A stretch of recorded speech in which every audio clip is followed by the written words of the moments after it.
पर कांसीराम साहब बोले थे कि कीड़े अनाज को और चमचे समाज को धीरे धीरे गति से खराब ही कर देते हैं। यदि समाज को बचाना है तो पहले चमचे से बचाओ। जय भीम, जय संविधान। साहब कांसीराम जी ने कहा था कि जो अनाज है उसको अगर कीड़े लग जाएं तो उसको खत्म कर देते हैं। उसी तरीके से यदि समाज के अंदर एक कीड़ा लग जाए, यानी कि समाज के अंदर एक भी ऐसा व्यक्ति जो कि आ जाए जो घुन का काम करे, वो सारे समाज को खत्म कर देता है। हमारे समाज का कोई भी व्यक्ति हमारी उस पार्टी के विरोध में खड़ा हो जाए जो पार्टी हमारे दलितों की है, हमारे समाज की है। अगर ये देखा जाए कि कांग्रेस इकलौती पार्टी है, उसके खिलाफ कोई उसकी पार्टी नहीं खड़ी होती। बीजेपी इकलौती पार्टी है, उसके खिलाफ कोई दूसरी पार्टी नहीं खड़ी होती। तो तीसरी पार्टी आती है दलित समाज की पार्टी, उसके खिलाफ अनेक पार्टियां खड़ी हो जाती हैं, चाहे समाजवादी पार्टी हो या आजाद समाज पार्टी हो, या फिर अभी निकलकर बहुत छोटी मोटी पार्टियां भी आ गई हैं, वो भी खड़ी हो जाती हैं। तो देश की एक पार्टी को हराने के लिए अनेक पार्टियों का जोर सामने आ जाता है। देखा जाता है कि किस तरीके से समाज की एक पार्टी जो कि समाज के प्रतिनिधित्व की बात करती है, समाज के लिए उन्होंने बढ़ चढ़कर काम किए, और उस पार्टी की नेता बहन मायावती जी ने अपना पूरा जीवन समाज के लिए ही न्यौछावर कर दिया। लेकिन ये समाज आज बरगलाने में आ गया। किस तरीके से समाज को एक व्यक्ति के द्वारा किस तरीके से बहका दिया, किस तरीके से वो व्यक्ति समाज के पक्ष में जरा सी बात कर देता है और समाज बहक जाता है। वो व्यक्ति वर्तमान सरकार को खूब गालियां देता है, लेकिन वर्तमान सरकार उसके खिलाफ कोई भी एक्शन नहीं लेती। सोचिए, यदि कोई दूसरा व्यक्ति जरा सा भी कोई चाहे मंच पर या जो किसी अपनी कविता के द्वारा या किसी तरीके से अपने विचार व्यक्त कर देता है वर्तमान पार्टी के खिलाफ, तो उसके खिलाफ एक्शन हो जाता है। लेकिन वर्तमान समय में भीम आर्मी प्रमुख चंद्रशेखर जी के द्वारा किसी तरीके से कोई भी गाली गलौज या जो है कोई भी पार्टी का विरोध प्रदर्शन किया जाता है और वर्तमान पार्टी किसी तरीके का एक्शन नहीं लेती है। यहाँ तक कि भीम आर्मी के खिलाफ, चंद्रशेखर के खिलाफ किस तरीके से रोहिणी घाबरी ने अपने रेप के आरोप भी लगाए, लेकिन उसके खिलाफ कोई एक्शन नहीं हुआ। तो सोचिए वो पार्टी वो किस तरीके से उसका पोषण किया जा रहा है वर्तमान सरकार के द्वारा। सभी साथियों का हमारे यूट्यूब चैनल में बहुत बहुत स्वागत। साथियों, आज देश के अंदर केवल एक सत्र राज्य देखने को मिल रहा है, और एक सत्र राज्य अगर बात की जाए तो जहां भी देखो वहां बीजेपी के द्वारा कोई ऐसे काम भी नहीं करे जा रहे हैं। फिर भी अगर बीजेपी का कैंडिडेट जीत कर आ रहा है, बीजेपी का कैंडिडेट अगर रेप कर रहा है जो 14-14 साल की बच्चियों का, और एक महीने बाद उसका जो इलेक्शन का रिजल्ट जब मिलता है तो पता लगता है कि वो कैंडिडेट जीत गया। उस कैंडिडेट की रेप करने के बाद एफआईआर की गई। एफआईआर करनी होनी चाहिए थी पॉक्सो में, उसकी तुरंत गिरफ्तारी होनी चाहिए थी, लेकिन किसी तरीके की उसको गिरफ्तारी भी नहीं मिलती है। कोई भी ऐसा कैंडिडेट उनका जो कि अपराधों में फंसा हुआ है, उसके खिलाफ मुकदमे भी दर्ज आसानी से नहीं हो पाते। किस तरीके से बीजेपी के द्वारा उनका बचाव किया जाता है और किस तरीके से बीजेपी अपने कैंडिडेट को बचाकर और सुरक्षित चुनाव के लिए निकाल देती है, चाहे वो कैंडिडेट उनका रेपिस्ट हो, चाहे उनका कैंडिडेट कोई बलात्कारी हो, या कैंडिडेट उनका कोई जो है जघन्य अपराधों में घिरा हुआ हो।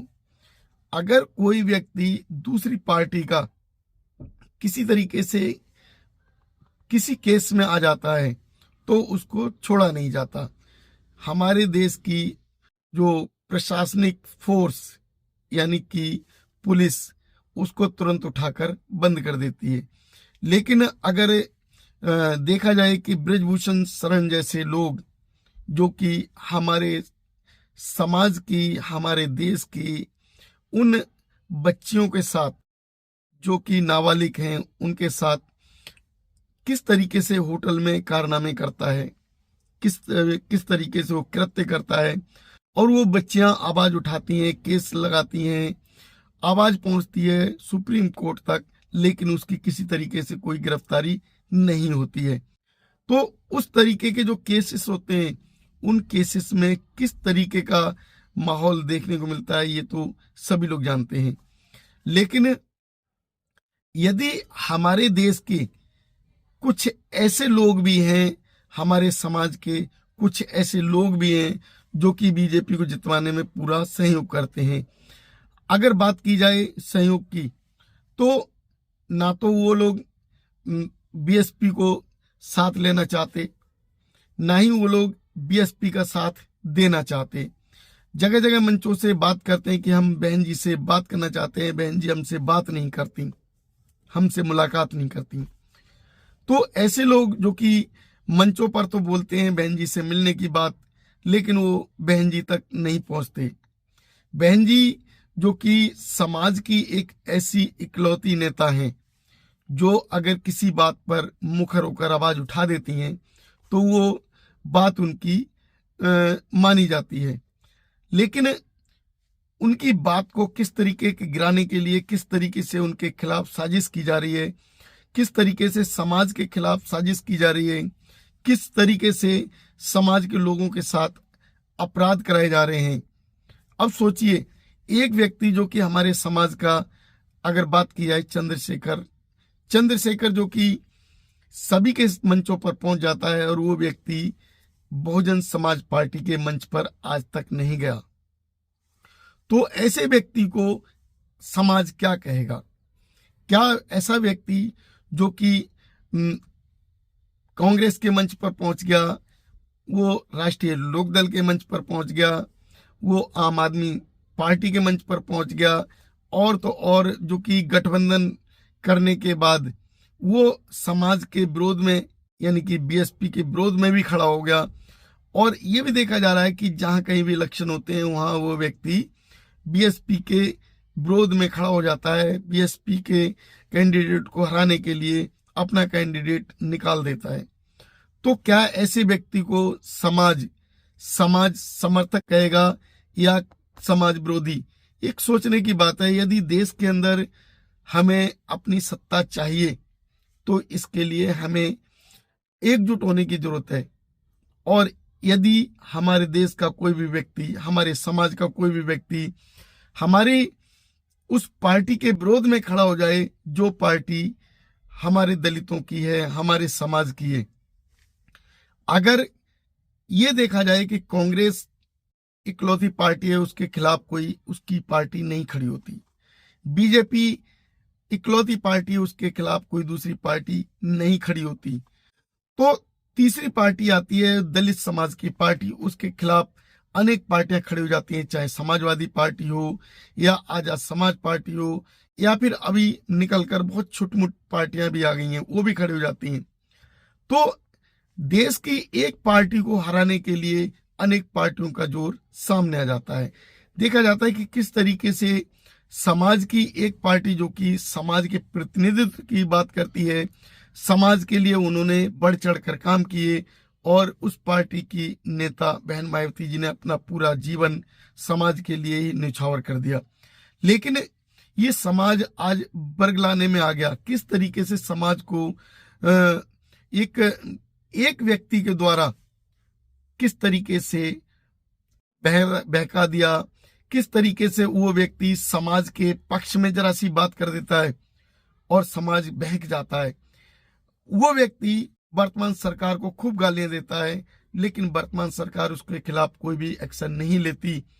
सोचिए, यदि कोई दूसरा व्यक्ति जरा सा भी कोई, चाहे मंच पर या जो किसी अपनी कविता के द्वारा या किसी तरीके से अपने विचार व्यक्त कर देता है वर्तमान पार्टी के खिलाफ, तो उसके खिलाफ एक्शन हो जाता है। लेकिन वर्तमान समय में भीम आर्मी प्रमुख चंद्रशेखर जी के द्वारा किसी तरीके से कोई भी गाली गलौज या जो है कोई भी पार्टी का विरोध प्रदर्शन किया जाता है, और वर्तमान पार्टी किसी तरीके का एक्शन नहीं लेती है।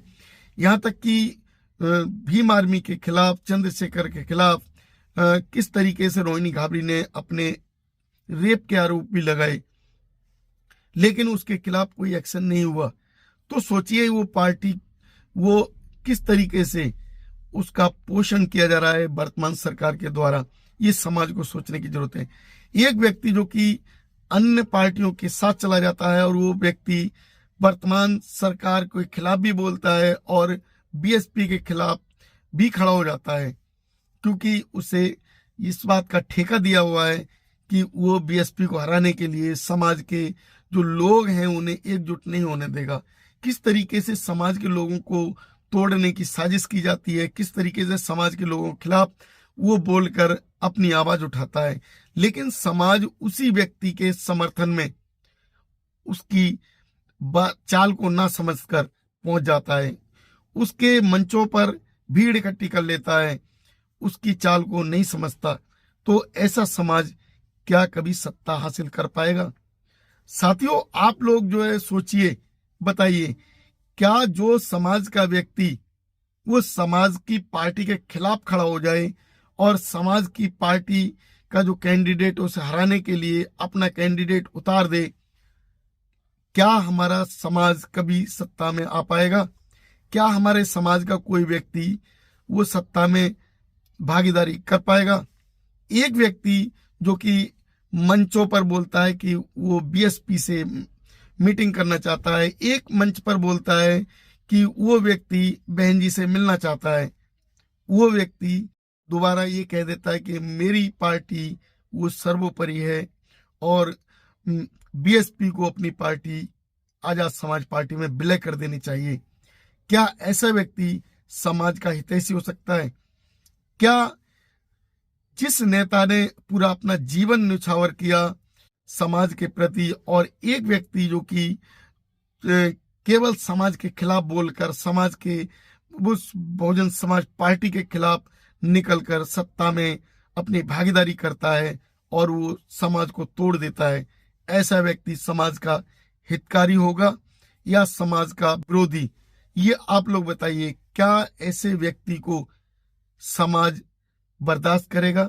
साहब कांसीराम जी ने कहा था कि जो अनाज है उसको अगर कीड़े लग जाएं तो उसको खत्म कर देते हैं। उसी तरीके से यदि समाज के अंदर एक कीड़ा लग जाए, यानी कि समाज के अंदर एक भी ऐसा व्यक्ति जो कि आ जाए जो घुन का काम करे, वो सारे समाज को खत्म कर देता है। सोचिए किस तरीके की सोच उस समय साहब कांसीराम जी ने बताई, लेकिन समाज नहीं समझा। आप लोगों की क्या राय बनती है हमारी इस वीडियो पर अवश्य बताएं। यदि आप लोग हमारे इस चैनल से सहमत हैं तो चैनल को सब्सक्राइब करें। वीडियो आपको अगर पसंद आती है तो वीडियो को लाइक और शेयर अवश्य करें। धन्यवाद। नमो बुद्धाय। जय भीम साथियों।